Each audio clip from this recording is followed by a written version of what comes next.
nilivyokuambia rafiki yangu, kila mtu mwenye kimwambia ananibishia. Kazi yangu mwenyewe nimemwambia amenibishia. Deni mwongo sana. Lakini ni kweli nilikuwa naelewa hewani. Wewe usiona wapi mtu anaelewa hewani?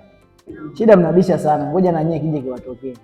Kimtokee nani na wewe? Kama kanitumia SMS hapa tutaongea hata kesho.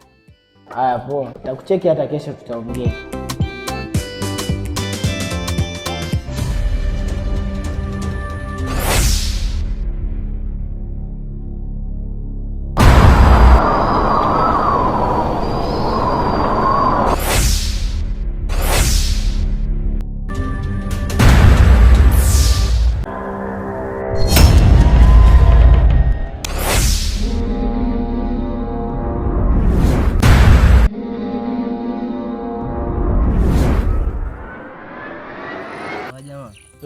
Sasa hivi mimi nimeanza kuamini kwenye hiki kijiji kuna uchawi. Uchawi gani? Uchawi tu. Uchawi hapa bana, mimi siwezi kuamini uchawi mimi. Hiki kijiji kina uchawi. Wewe? Labda nyinyi wenyewe kaieni, mimi siwezi kuamini uchawi wako. Maana wewe uchawi gani nao shaanza kuzingua sasa.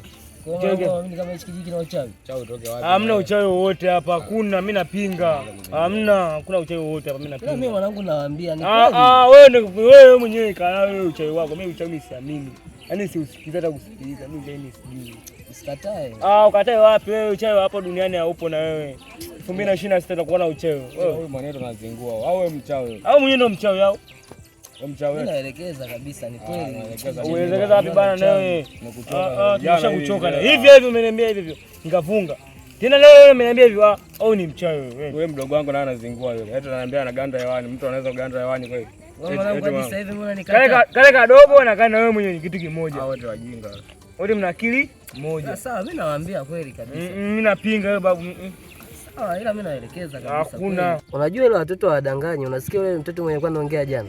Sasa yule si mtoto mwanangu, na mamani mtoto mdogo kama yule. Mtoto amezaliwa jana yule, mtu mzima. Tumieni akili. Hapa duniani uchawi haupo. Mnakaa tu mnasema tu uchawi. Hapa uchawi haupo. Labda kaieni hivyo. Mimi siamini kama uchawi upo hapa. Labda ni mazingaombo. Uchawi hapa upo hapa. Wewe.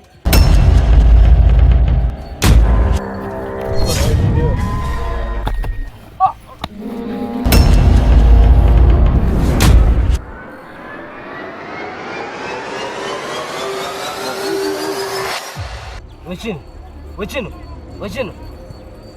Tayari mwanangu, hii kesi. Unapiga moyo wewe. Tusepe mwanangu, hii kesi.